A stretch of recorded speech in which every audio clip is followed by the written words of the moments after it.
In today's clip, I am so excited to bring you a critique on my first real hate-filled comment. I mean, that's a rite of passage for anyone operating on the internet, right?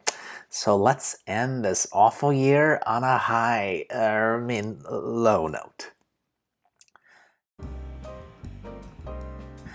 Ayo, XenPuck here. Another day where I'm sure glad I don't have to deal with imbeciles like the guy I'm going to talk about right now. Okay.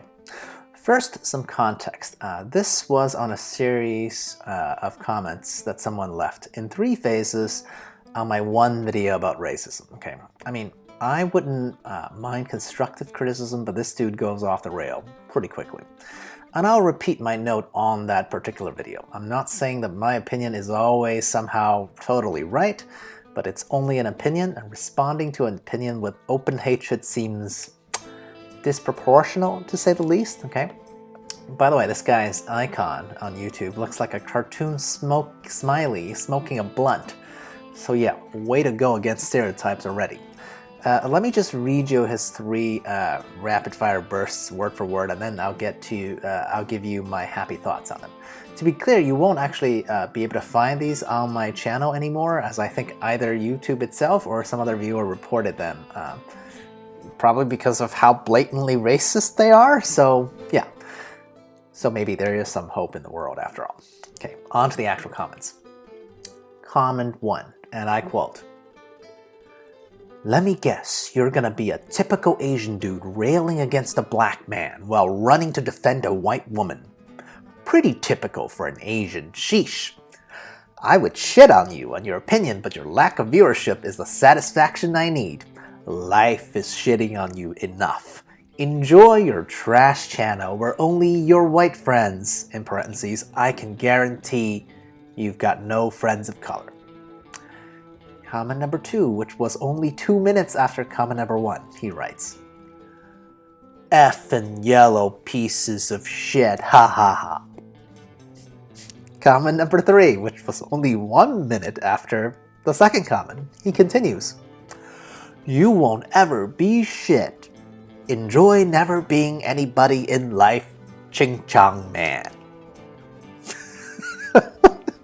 I'm sorry, that was it. That was the 3 comments, and I just have to laugh at it.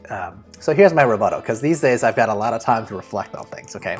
Number 1, these straight up racist notes, like yellow and ching chong. Oh my god, Jesus. Just the lack of originality in these insults. I mean, this actually made me feel bad about what a poor education this dude must have had. I mean, absolutely, that is not his fault. It's most likely the neighborhood he grew up in, and the subsequent lack of school funding and the poor quality of the teachers that he had. I mean, to the extent that he's incapable of even having a remotely original thought when trying to insult a person presumably of a different race than he is, right? I mean, what a poor kid. That's all I can say about the straight up racist stuff.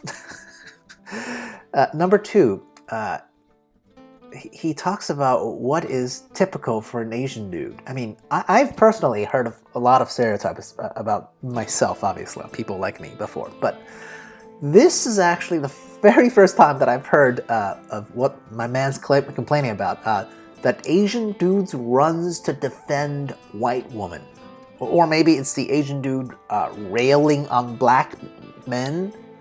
Where does that come from? How many times have you seen this happen in the media, in movies or TV shows? So often as to be called typical behavior? I have never seen it. I mean, maybe you guys, the audience, can let me know whether that's true or not. That it's a stereotype that Asian dudes rail on black dudes or runs to defend white ladies. Like, how is that happening so much that it's typical? Okay. Comment number 3, making fun of my lack of viewership. Hey, that one is true. Okay, I can't refute that. Yeah. I got 2 notes on that one. 1, having a small viewership makes me feel rather free to say whatever I want, okay? And 2, dude, I'm honestly surprised this guy can actually read numbers. Okay, amazing. I'm so glad his education did not fail him entirely, right? I mean, he's clearly incapable of coming up with a fun insult, but at least he could read numbers, right? Certainly, as we can note, based on my small viewership, he could read a number when it's less than 3 digits, right? As, you know, my viewership numbers is that low. Comment number 4, he says, I must have no friends of color. Eh? I mean, is he assuming that I have no friends that look like myself? Or just discounting Asian people as persons of color again? I mean, honestly, this is why it's so hard for me to get behind the minority coalition type of ideas when I know that no race has a stranglehold on ignorance, okay? And finally, number 5, he repeated that life is shitting on me, and I won't ever be shit. Really the same point twice. I assume he said that twice for effect. A lovely fellow, right? I looked this dude up, by the way. He's a musician of some sort, and for the life of me, I hope he has someone else, you know, write or edit lyrics to his songs if his songs have words in them. Oh my god. Anyway, this line of attack actually made me feel great, because obviously this dude doesn't know me, because I'm rich. I have a beautiful wife. I live somewhere that never snows. My biggest worries is what vacation home or vineyards to buy next, okay? So yeah, I think I'm good, and I'm absolutely positive I'm doing better in life than that dude, okay?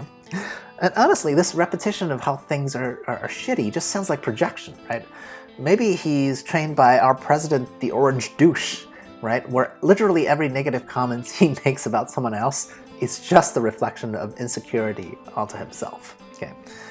In the end, all jokes aside, I am still very thankful for this commenter for giving me something to rant about, really, and helping me focus on ignoring the type of people like him that doesn't matter at all.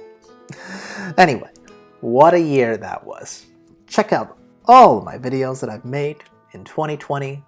See you guys in the new year. Cheers.